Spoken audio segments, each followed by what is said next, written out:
ವಕೀಲರಿಗೆ ಆರೋಗ್ಯದ ದೃಷ್ಟಿಯಿಂದ ಈ ತಪಾಸಣೆ ಬಗ್ಗೆ ಜಾಗೃತಿ ಕಾರ್ಯಕ್ರಮವನ್ನು ಮೂಡಿಸಲು ಬಂದಂಥ ವಸಂತಕುಮಾರ್ ಡಾಕ್ಟರ್ ಮತ್ತು ಪೂಜಾ ಮೇಡಮ್ ಅವರು ನಿಜವಾಗಲೂ ಈ ಥರದ ಕಾರ್ಯಕ್ರಮ ಮನುಷ್ಯ ಜೀವಂತವಾಗಿ ಭೂಮಿ ಮೇಲೆ ಇದ್ದರೆ ಮಾತ್ರ ಏನನ್ನೂ ಮಾಡಲಿಕ್ಕೆ ಸಾಧ್ಯ. ಹಾಗಾಗಿ ಎಲ್ಲ ಕೆಲಸಗಳನ್ನು ಮಾಡಬೇಕಾದ್ರೆ ಆರೋಗ್ಯ ಮಾತ್ರ ಚೆನ್ನಾಗಿದ್ದರೆ ಮಾತ್ರ ಸಾಧ್ಯ.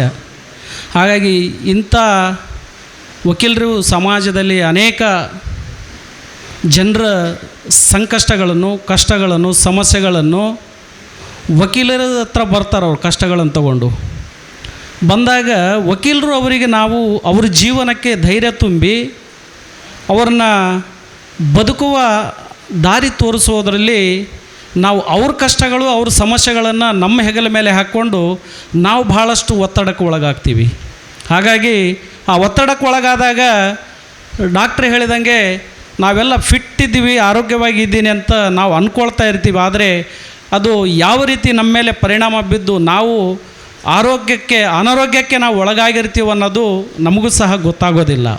ಹಾಗಾಗಿ ಅದು ಗೊತ್ತಾಗಬೇಕಾದ್ರೆ ಈ ಥರ ಅತಿ ಕಡಿಮೆ ದರದಲ್ಲಿ ಈ ತಪಾಸಣೆಯನ್ನು ನೀವೆಲ್ಲರೂ ಮಾಡಿಸ್ಕೊಂಡ್ರೆ ನೀವು ಸಮಾಜದಲ್ಲಿ ಆರೋಗ್ಯವಂತರಾಗಿ ಅನೇಕ ಕೆಲಸಗಳನ್ನು ಮಾಡೋದ್ರಲ್ಲಿ ತಾವು ಸದೃಢರಾಗಿ ಇರ್ತೀರನ್ನೋಂಥ ಇದೇನು ಸಂಕಲ್ಪ ಇಟ್ಕೊಂಡು ಈ ಎಮ್ಮಿರಣ್ಣ ಸಾಹೇಬರು ಪ್ರಥಮ ದರ್ಜೆ ಗುತ್ತೇದಾರರು ಅವರು ಹುಟ್ಟು ಹಬ್ಬದ ಅಂಗವಾಗಿ ಏನು ಮಾಡ್ಕೊಂಡಿದ್ದಾರಲ್ಲ, ನಿಜವಾಗಲೂ ಇದು ಮಾನ್ವಿ ತಾಲೂಕಿನ ಜನರ ಸುದೈವ ಅಂತೇಳಿ ನಾನು ಭಾವಿಸ್ತೀನಿ ಈ ಸಂದರ್ಭದಲ್ಲಿ.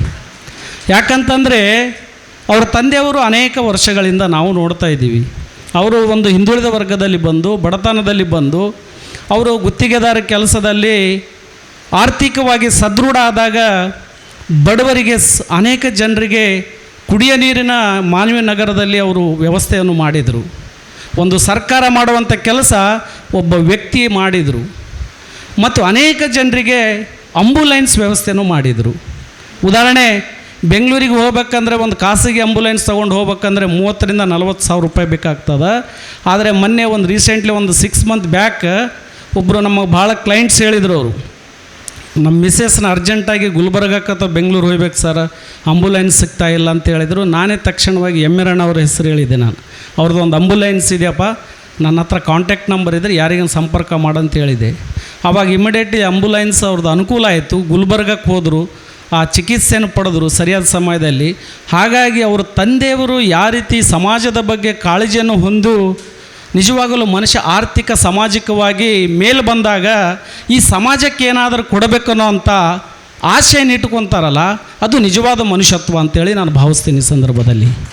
ಹಾಗಾಗಿ ಅವರ ತಂದೆಯಂತೆ ಅವರ ಮಗನೂ ಸಹ ಮತ್ತು ಅವರ ಸೊಸೆನೂ ಸಹ, ಯಾಕಂದರೆ ಒಬ್ಬರ ಪ್ರೇರಣೆಯಿಂದ ಮತ್ತು ಒಬ್ಬರ ಹಿರಿಯರು ಹಾಕಿರುವಂಥ ಮಾರ್ಗದರ್ಶನದಲ್ಲಿ ನಡೆದುಕೊಂಡು ಅವರು ಸಹ ಈ ಕಾರ್ಯಕ್ರಮ ಸಮಾಜಕ್ಕೆ ಏನನ್ನು ಮಾಡಬೇಕಂತೇಳಿ ಮುಂದೆ ಬರ್ತಾರಲ್ಲ, ಅದು ಬಹಳ ದೊಡ್ಡತನದ ವಿಚಾರ ಅಂತೇಳಿ ನಾನು ಹೇಳಲಿಕ್ಕೆ ಈ ಸಂದರ್ಭದಲ್ಲಿ ಇಷ್ಟಪಡ್ತೀನಿ.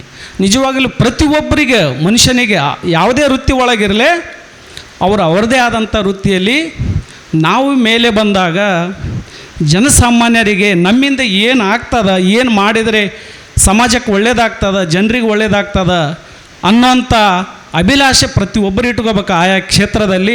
ಹಾಗಾಗಿ ನಿಜವಾಗಲೂ ಅವರು ಎಮ್ಮಿರಣ್ಣವರು ಸುಪುತ್ರರಾಗಿ ಅವರು ತಂದೆ ಹೇಗೆ ಅನೇಕ ಕೆಲಸಗಳನ್ನು ಮಾಡಿದ್ದೇ ಹೇಳ್ತೀನಿ. ನಾನು ಯಾರ ಬಗ್ಗೆ ವೈಯಕ್ತಿಕವಾಗಿ ಹೊಗಳ್ತಾ ಇಲ್ಲ, ಅವರು ಮಾಡಿರುವಂಥ ಜನರ ಸೇವೆಗಳ ಬಗ್ಗೆ ಹೇಳ್ತಾ ಇದ್ದೀನಿ. ಅದೇ ರೀತಿ ಅವರು ಡಾಕ್ಟ್ರಾಗಿ ಮನುಷ್ಯನಿಗೆ ಪ್ರತಿಯೊಬ್ಬ ಸಾವು ಅಂದರೆ ಭಯ ಪಡ್ತೀವಿ, ಸಾವಬೇಕಂತ ಯಾರು ಪಡಿಸಲ್ಲ, ಜೀವನ ಮಾಡಬೇಕಂತ ಮುಂದೆ ನಾವು ಬರ್ತೀವಿ. ಆದರೆ ಆ ಜೀವನ ಚೆನ್ನಾಗಿರಬೇಕು, ಪ್ರತಿಯೊಬ್ಬರ ಆರೋಗ್ಯ ಚೆನ್ನಾಗಿರಬೇಕು.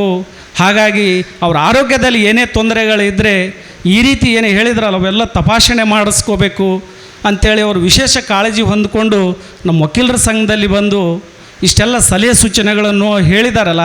ನಿಜವಾಗಲೂ ಭಾಳ ಕಡಿಮೆ ದರದಲ್ಲಿ ಇವತ್ತು ಕನ್ಸಲ್ಟೇಷನ್ ಫೀಸೇ ಇವತ್ತು 200 ರೂಪಾಯಿ ಇದೆ ಡಾಕ್ಟ್ರ್ ಹತ್ರ ಹೋದರೆ. ಆದರೆ ಅವರು 600 ರೂಪಾಯಿದಲ್ಲಿ ಅಷ್ಟೊಂದು ಪರೀಕ್ಷೆಗಳನ್ನು ನಾವು ಮಾಡಿಕೊಡ್ತೀವಿ. ಅದರಿಂದ ನಿಮ್ಮಲ್ಲಿರುವಂಥ ಆರೋಗ್ಯದಲ್ಲಿ ಏನಾದರೂ ತೊಂದರೆಗಳು, ವ್ಯತ್ಯಾಸಗಳಿದ್ದರೆ ನೀವು ಮುಂದಿನ ಚಿಕಿತ್ಸೆ ಪಡೆಯೋದಕ್ಕೆ ಒಳ್ಳೆಯದಾಗ್ತದನ್ನೋಂಥ ಒಂದು ಸದುದ್ದೇಶದಿಂದ ಏನು ಈ ಕಾರ್ಯಕ್ರಮ ಹಮ್ಮಿಕೊಂಡಿದ್ದಾರಲ್ಲ, ನಿಜವಾಗಲೂ ಈ ಕಾರ್ಯಕ್ರಮ ಹಮ್ಮಿಕೊಂಡಿದ್ದಕ್ಕೆ ಅವರು ಡಾಕ್ಟ್ರಿಗೆ ನಾನು ನನ್ನ ವೈಯಕ್ತಿಕವಾಗಿ ತುಂಬ ಹೃದಯದ ನಾನು ಅಭಿನಂದನೆಗಳನ್ನು ಸಲ್ಲಿಸ್ತೀನಿ ಈ ಸಂದರ್ಭದಲ್ಲಿ. ಹಾಗಾಗಿ ನಾವೆಲ್ಲರೂ ಇದರ ಸದುಪಯೋಗ ಪಡ್ಕೊಳ್ಳೋಣ. ನಮ್ಮೆಲ್ಲರ ಆರೋಗ್ಯವನ್ನು ಪರೀಕ್ಷೆಗೆ ಒಳಪಡಿಸಿ ಏನಾದರೂ ನಮ್ಮ ಆರೋಗ್ಯದಲ್ಲಿ ವ್ಯತ್ಯಾಸ ಇದ್ದರೆ ಅದನ್ನು ಚಿಕಿತ್ಸೆ ಪಡೆಯೋದಕ್ಕೆ ಒಳ್ಳೆಯದಾಗ್ತದನ್ನೋಂಥ ಎರಡು ಮಾತನಾಡಲಿಕ್ಕೆ ಅವಕಾಶ ಮಾಡಿಕೊಟ್ಟಿದ್ದಕ್ಕೆ ತಮ್ಮೆಲ್ಲರಿಗೂ ವಂದಿಸಿ ಧನ್ಯವಾದಗಳು.